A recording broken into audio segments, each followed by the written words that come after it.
If you're seeing this, then that means that the prayer that I've been making with every single ounce of hope left in my body has been answered. Thank God. I've been trying for the last 3.5 hours to get through any way possible to the outside world with no luck. I'm no computer expert, but the water damage my laptop suffered must have severely fucked up the satellite link-up, something fierce. Any attempt to reach any website, be it the official Coast Guard, even most social media sites like Facebook or Twitter, they've all yielded the computer crashing and rebooting. But for some reason, unbeknownst to me, Reddit, or should I be more specific and say that this particular page on Reddit managed to load perfectly, without any issues. So I'm asking here and now if anyone reading this can help me. For the record, my name is Nathan Rogers. I'm 33 years old, and I was the helmsman of a fishing vessel called the Point of No Return. I say was because currently she's thousands of feet beneath my feet and the churning surface of the North Atlantic. I'm getting ahead of myself. In case anything happens to us before anyone reads this or I permanently lose connection, I should give as much of a detailed account as I can. That way someone might know where to find us. Or at least know what happened. We left our home port of Portsmouth, New Hampshire about a week and a half ago, bound for Grand Banks off the coast of Newfoundland. The Point of No Return is a longliner, and our aim was mainly to catch swordfish, along with cod and haddock. The prime season for a good haul was coming to a close, and with our haul during the summer falling short of our usual quota, we decided to make one final run to try and make some extra dough. When we arrived, we started off hauling in many good-sized fish. Everyone was happy. "Yeah, hell yeah! That's what I'm talking about!" called Spencer. The youngest member of our crew, as the first fish was hauled on board. But it was short-lived. After a few days, we began to fail to catch anything. It was as if all the fish had disappeared from the area. With our holds not even a quarter full, Gabe, our captain, made the call to sail even further east, to the Flemish Cap. Thanks to a few of us making the mistake of watching the perfect storm to pass the time on our trip, a few of us understandably had reservations about going so far from our landmass. The captain pointed out the obvious. "Boys, I wish it weren't necessary to do," he began, rubbing his thick white beard. "But it's either try the Cap or go home broke." He looked to the sky, which looked clear. "Besides, the radar says there shouldn't be any storms for the duration of our trip." Up until now, I never believed in the concept of jinxing, but I can't help but swear that he jinxed the hell out of us with those words. We made way for the Cap and reached it about a day or so later. To our shock, and of course our elevation, we began to haul in a metric fuck-ton of fish. Any apprehensiveness we had melted away like butter in a pan, and we all became infected with the thought of how much money we were going to make. Until, that is, the dark clouds began to move in on the horizon. I'd been at my station at the helms, and I'd looked out the starboard window to see the ominous darkness rolling towards us. What the hell? According to the weather reports, the nearest storm was hundreds of miles away, and yet here I was, staring one dead in the face. "You gotta be fucking kidding me," I muttered. Flicking on the ship's autopilot and walking from the door that led outside, I pushed it open. The thick smell of ocean and fish wafted over me. I looked down at the aft deck. I saw the captain helping the others ready the lines for the next drop. Hey, Cap!" I yelled out, raising my voice to be heard above the boombox blasting out hard rock music. He glanced up, shielding his eyes so he could see me better.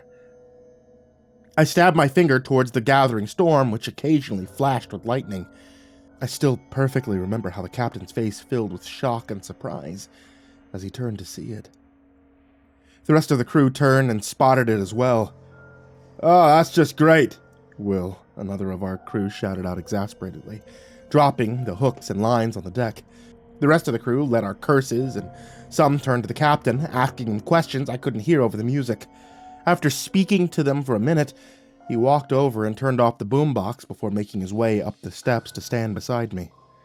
"Where exactly in the hell did that come from?" he muttered, pulling his hat off of his head and scratching at the tufts of gray hair that remained there. I don't know, sir," I admitted, watching another bolt of lightning flash inside it. "All I know is I was at my station looking around. One minute I don't see it, and the next..." I trailed off. I followed the man back into the wheelhouse as he walked to the radar display. For a moment he stared down at it, and then lightly began to smack it. "Piece of shit," he growled. "What's wrong?" I asked him. He gestured to the screen. "The stupid radar must be on the fritz again. Doesn't show the storm on the radar at all." A small wave of confusion swept over me. I'd personally repaired the system the last time it wonked out, and as far as I knew it had been working perfectly, but as I stepped next to him, I saw he was right. No storm clouds were displayed on the radar in the direction the storm was coming from. What? A shiver rushed up my spine when I didn't know why I'd had. The cabin was warm and comfortable, and yet it felt as if I'd just walked through a thick fog. Finding my voice, I looked at the captain, who had held a thoughtful gaze. "So, what do we do?" He took a second to answer, then sighed. "I'm not going to risk you boys on my ship, especially not after we had a good catch on the hold. Start plotting us a course back to Portsmouth. Hopefully we'll manage to stay just ahead of the storm." And with that, he turned and left the wheelhouse, heading back outside to help the others store the gear in preparation for our departure. I could hear the faint sound of them yelling to each other as they rushed around, the music playing again as well. I walked to the starboard windows and gazed out. The storm appeared closer now, the lightning flashes becoming more frequent. A particularly bright flash came, and for a moment, my eyes locked on a particular cloud formation that had been silhouetted in it. I blinked my eyes rapidly, the rational side of my brain attempting to wriggle in the other. No, there was no way that she saw that. You know full well storms play tricks on your eyes. Shaking my head, I returned to the helm, turning off the autopilot and nudging the throttle forward, hearing the rumble of the engines increase. I kept telling myself that I had been seeing things, but another shiver ran up my spine as I couldn't shake the image from my mind. The image of a cloud formed into the shape of a human skull.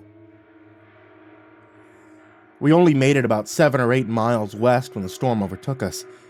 I've been on the water my entire life and been fishing on commercial vessels since I was 18 years old. I'd seen many strange and sometimes unexplainable things, and I've seen my fair share of storms, some very bad. But I'm not exaggerating when I tell you I've never seen a storm as fierce as this one. 20 minutes after the dark gray, almost black clouds slid over my head, the point of no return was being hammered by 12 to 14-foot swells, crashing water onto the deck. The wind howled as fiercely as a banshee, and the world around us turned almost pitch black, the only illumination coming from almost blinding flashes of lightning, which were followed by roars of thunder.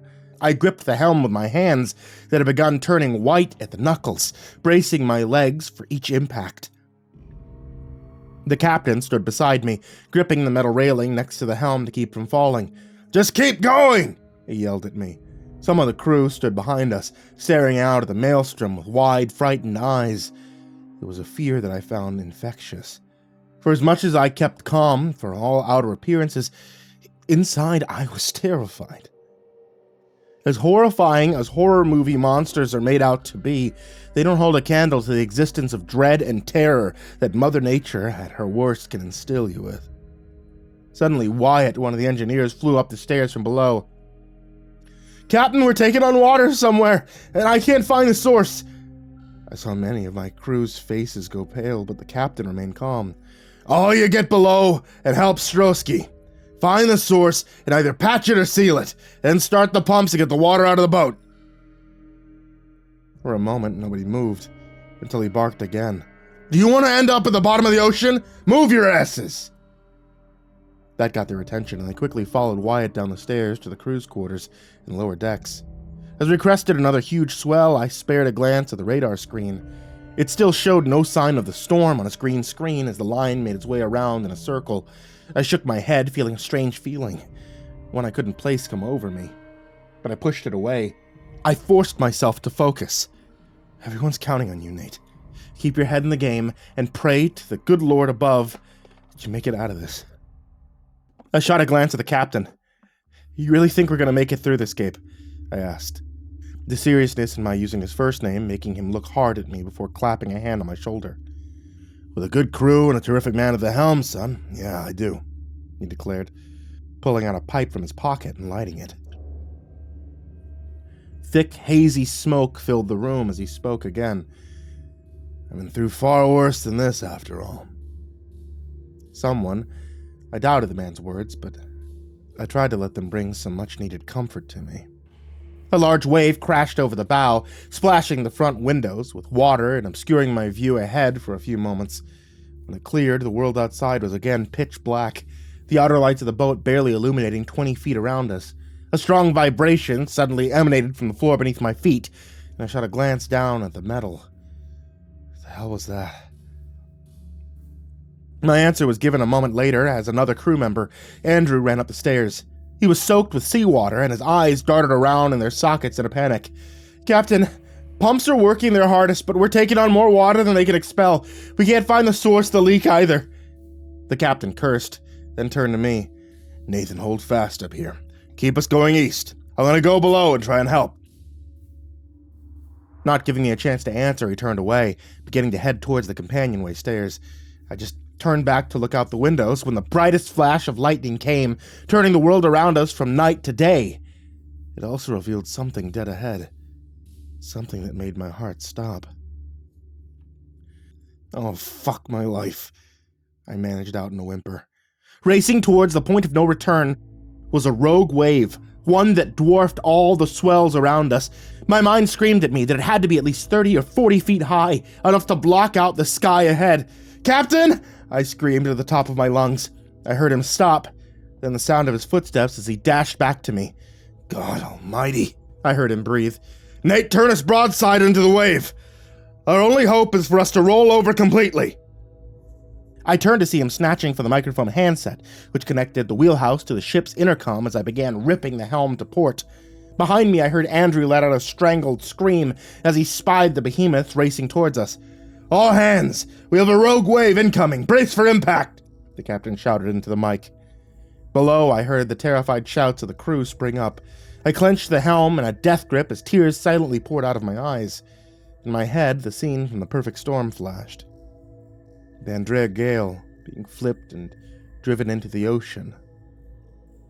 I only had enough time for one quick thought. Please, God. No. The wave smashed into us with all the force of a dozen runaway semi-trucks. The portside windows of the ship shattered into 1,000 pieces, and freezing seawater rushed over us in a seemingly unending wave. For a moment, my mind was unable to comprehend what had happened, and then it began screaming at me as I felt the world begin to rotate.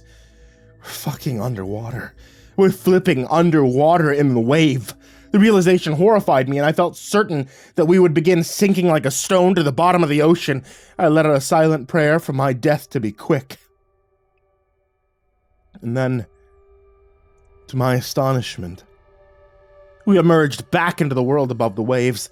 The shock at still being alive froze me in place, and then I looked around. I spied the captain, who'd locked his arms in a death grip around the metal bar next to me. Andrew had been tossed to the back of the wheelhouse. I saw a large gash in his head as he stumbled to his feet, coughing out water. Instantly, the captain ran to the stairs and shouted down them, "Somebody get up here! Give me a damage report!" As he did, I looked down at the screens in front of me. I felt a wave of despair wash over me as I saw most had short-circuited after their meeting with the ocean. The radar still glowed green, though. The screen crackled and flickered as though it would go out in any second. Wyatt appeared at the top of the stairs, blood dripping from his right arm and soaked to the bone. "Give me some good news, Wyatt!" the captain yelled over the howl of the wind that screamed into the wheelhouse through the broken windows. To me, it sounded almost like a plea than a demand. Wyatt shook his head. The portside engine's dead, sir. Starboard's still running, but barely. Our main generator's dead. And the backup's running everything at full capacity. He let out a shaky breath and looked to the floor before finishing. And the pumps are dead as well, sir. For a moment, nobody spoke. The implications of the man's words hung like a noose around our necks. The pumps were dead. And so were we. It was only a matter of time before the ship filled with too much water and floundered. We're now running on borrowed time, I thought numbly. When the captain spoke again, his tone was more subdued. Go down below. Tell the men to gather all the emergency supplies they can. Food, water, first aid kits. Have them bring the life raft up and set it down. We'll stay with the ship as long as she'll take us.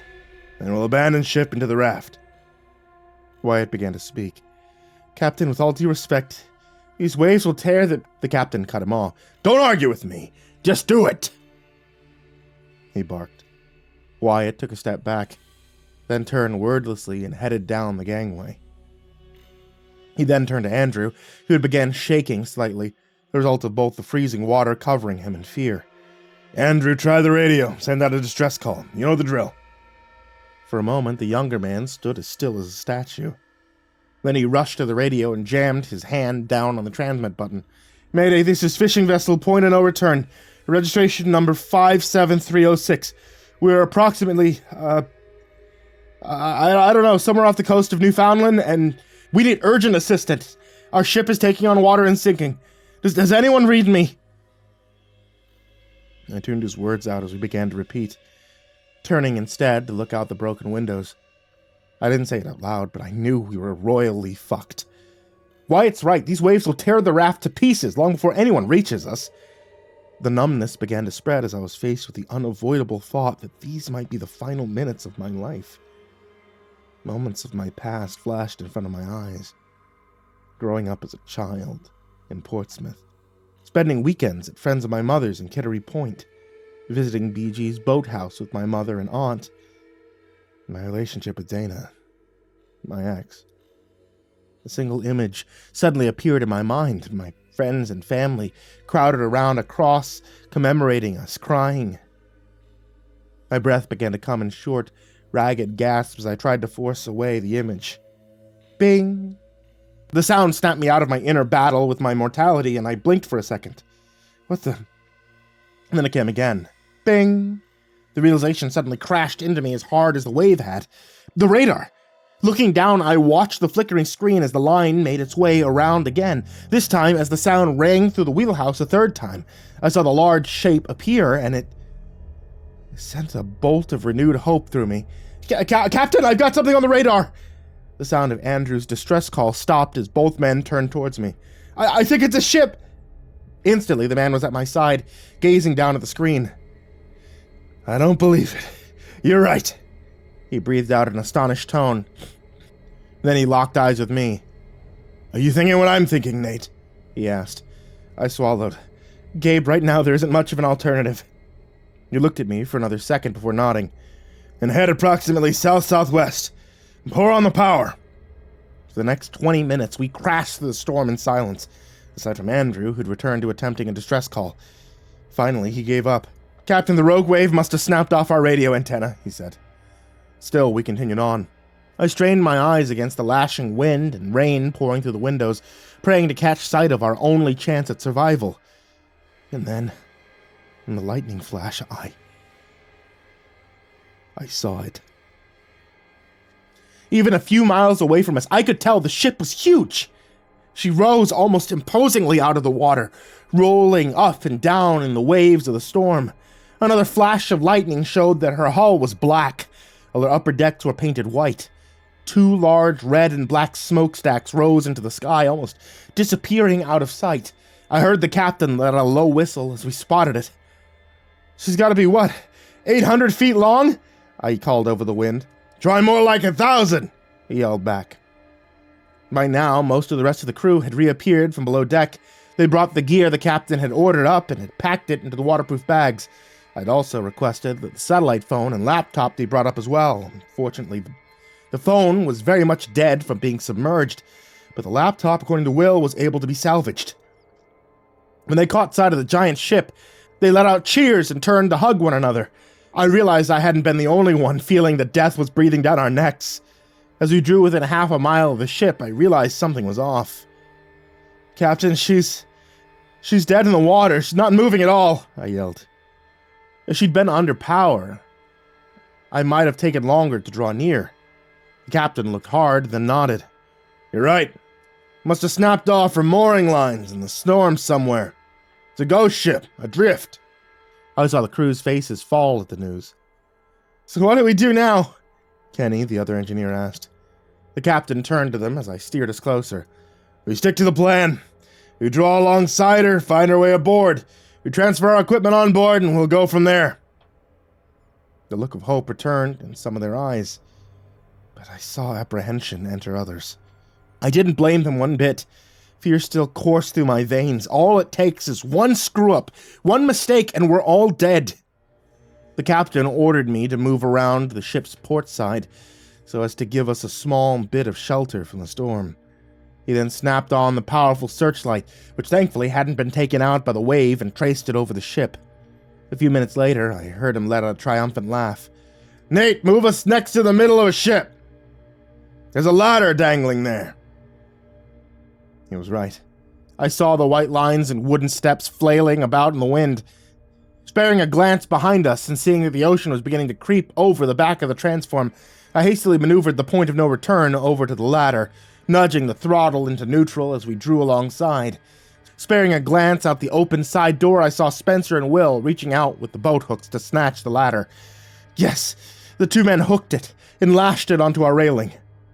"Okay, one at a time. Get the gear and get up there," he yelled. Slowly, almost painfully, the 8 members of our crew made their way up the ladder and onto the ship. As I watched Wyatt climb out of sight, a sound caught my attention. I looked down to see all the remaining gauges die, and the sound of the remaining engine idling die away. Crap. Almost immediately afterwards, I became aware of a new sound. It was one that spurred a new wave of panic in me. It was the sucking sound of the sea rapidly flooding the point of no return. "Captain, she's going under!" I screamed, snatching up the last bag of supplies. I saw the man give an almost pained look as he cast a final look at the vessel he'd worked his entire life to afford, before shouting at me and Kenny, the last two aboard beside himself. "All right, boys, abandon ship!" Kenny went up the ladder first, unable to wait for him to make it all the way up. The captain and I unsnapped the ladder from our railings and began climbing after him. We were halfway up when I heard the sucking sound increase to a feverish pitch, stopping and sparing a look below me. I saw the point of no return's bow lift out of the water as her stern slipped below the waves. She rapidly began to sink, and I turned to continue climbing. That was when a scream came from overhead. I snapped my gaze up to see a body fall past me, missing me by less than a foot. For a moment, shock kept my mind from working, till I realized who'd I seen in the split-second flash of lightning. "Kenny! Kenny!" I screamed out into the dark. But when the lightning flashed again, I saw no signs of him floating in the waves. Only the bow of our ship as it finally slipped below. I shouted the man's name again, the wind tearing the cry from my lips and off into the storm. "Nathan, he's gone!" came a cry from below me. I shot a look down, seeing the captain looking up at me with a horrified expression. "Get up the ladder!" he ordered. I fought my emotions for a moment, then climbed as quickly as I could for the railing. A few moments later, both the captain and I hauled ourselves over, collapsing onto the wooden deck with sputtering coughs and groans. When I raised my head, it was to see the ashen face of Wyatt looking down at us. "Where's Kenny?" he cried. I took in a shaky breath and shook my head slowly at him. I saw the shock and horror flash into his face. The same happened to all the men standing behind him. For my part, I simply felt numb. Even though I had lost my aunt to ovarian cancer in 2009, lost one of my mom's family friends to a brain tumor in 2012. I'd never actually seen anyone die before. Not in real life, anyway. My mind was a jumble. I couldn't think properly. Thankfully, though, the captain stood up and he spoke. his voice shaking only for a second before hardening. As hard as this may be for everyone, we need to get inside and out of the storm. We'll have time to be able to grieve later. Right now, we need to get away from the wind and the rain before we catch pneumonia or hypothermia. His words seemed to bolster everyone, even myself. And we all stood, gathering our supplies and moving to find the door inside. After a few minutes searching, we found one, and after snapping on the waterproof flashlights that we all had, we stepped inside the ship. Instantly, the sound of the howling wind grew fainter as we found ourselves inside a companionway of some sort. It seemed like it was meant for the crew. It seemed more Spartan in function over form than what I had seen from the rest of the ship. Nobody said a word as we made our way down until we came to another door. Will, being the first in line, reached out and opened it, and as we stepped into what I can only describe as the most luxurious lounge I'd ever been in.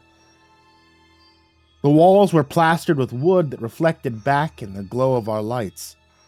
What appeared to be marble lined the ceiling overhead.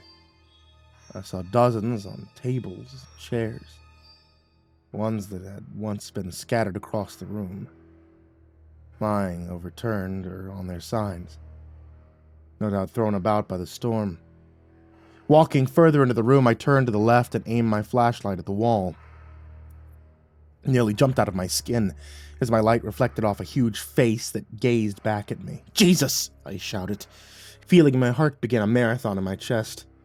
What is that? I heard Andrew call out.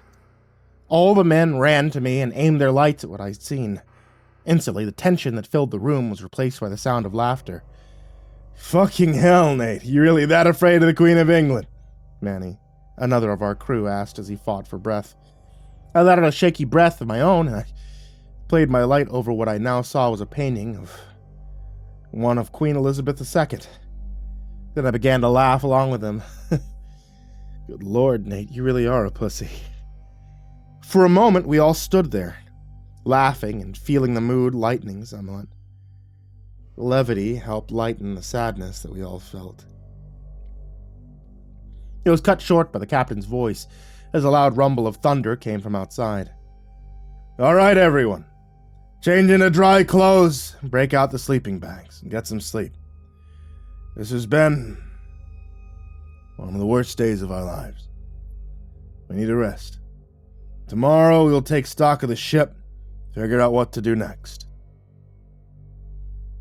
And with that, everyone began to fan out, finding a lone corner to change in without being seen. As they did, I approached the captain. Gabe, I said, tapping the man on the shoulder. He turned to look at me, and I instantly saw the haunted look in his eyes. Poor man blames himself for Kenny. I wanted to say something, say that it wasn't his fault. Instead, I told him I wanted to stay up a little, get the laptop out, try and get a signal from the satellite connection, try and find a way to send out a call for help. After a moment's hesitation, he agreed, gesturing towards the vast amount of chairs and tables. Go ahead. Try and get some sleep afterwards. I nodded, then patted him again on the shoulder before turning away. And that's where I am now. I changed into dry clothes and found a thick, cushioned armchair on its side. I sat it upright and pulled out the laptop. The battery was, thankfully, fully charged, and I have a solar charger if it gets low, which survived. But as I said at the start, it had to have sustained some kind of water damage because it won't let me get to many, if any, sites at all. Only this one. I'm the only one of us left awake now, and all around me I can hear the snores of my fellow crew members. I hear them rolling over to get comfortable on the carpeted floors. I still hear the rain pounding on the roof of the great ship. I hear the thunder rumble. I feel the ship lurching up and down in the waves. I pray she doesn't hit any rocks during the night. Don't need another problem on our hand. There's one final thing I have to say, though I can't help but feel foolish about it. I know that we're the only ones on board. Otherwise, people would have already come by now. It'd be swarmed with crew or passengers, and yet Yet I can't shake the feeling I'm being watched. I know it's ridiculous, but I can't make the feeling go away. I feel like a goldfish with its owner staring at me, and I don't like it one bit. I even took a walk around outside this lounge to reassure myself nobody else is here. I know the captain wouldn't have liked me doing so, but I wouldn't have been able to sleep otherwise. If anyone reads this, can anyone help us? We're only fishermen who've only dealt with a 70-foot-long longliner, not a giant cruise ship or an ocean liner. Does anyone know what we have to do to get power going again? Where we have to go? If we can get power restored, we might be able to get the radio on board working again, let people know we're out here. Is there anything else important we should do tomorrow? Anything at all that you can think of? I mean, please let me know. If anyone sees this.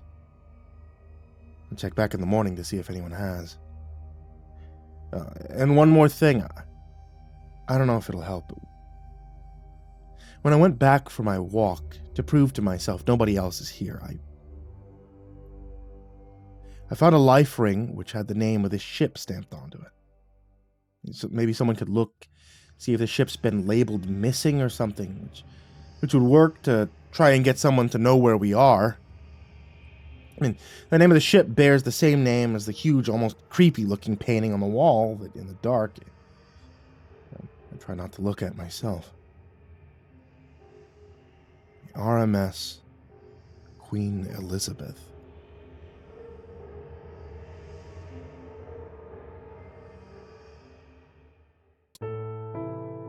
Hey there kids, it's me, MrCreepyPasta, and I want to tell you thank you so much for watching tonight's video if you're watching on YouTube. Thank you so much for listening to tonight's podcast if you're listening on Spotify, and thank you guys for doing that thing where you subscribe, where you hit the bell, where you hit like, or you leave a little comment at the bottom or wherever you can leave comments at. I don't know, I don't use Spotify that much. And finally, I want to give a huge thank you to everybody who supports me on Patreon. This past year has been rough. I've been gone for quite a while trying to get things organized for my own life, and Patreon subscribers, you guys who subscribe everywhere, this has kept me afloat in turbulent waters. So I want to give a very special thank you to Jordan Humble, Diana Kraus, Disciple, Strategy Wolf Emoji, SullyMan, Brandon Mendoza, BrimstonePandemonium, Caltuna, William Wellington, Scruffy the Janitor, Brenna LaQueda Canizales, Smiley the Psychotic, Jjenna, Dante Kinkade, SimbasBloodyMojo, Mephistopheles, CursepoxPrimarch, M, Jesus Cornejo, Yarghoul, VerbalHorror, Amber Clark, J. Kearns, Mike, himbojerry, CrusaderChocobo, Corbin Dallas, Estebean, Seclude, Salty Surprise, Red Shadowcat, Turtleman, Cryolinian, Mr. Marcus Blitz, Dirt Diver 030, Voice of Sand, Psychomel, Melted Lake, Tali Sue, William King, Sashi Suzaku, Croconut 509, Stricken, Freddy Krueger, Hades Nephew, Acid System, Sky Harbor, Nico Kyle, The Ginger Bros, Aaron Stormcrow, Daniel Polson, and Corey Kenshin. I really appreciate your support, and I cannot thank you enough.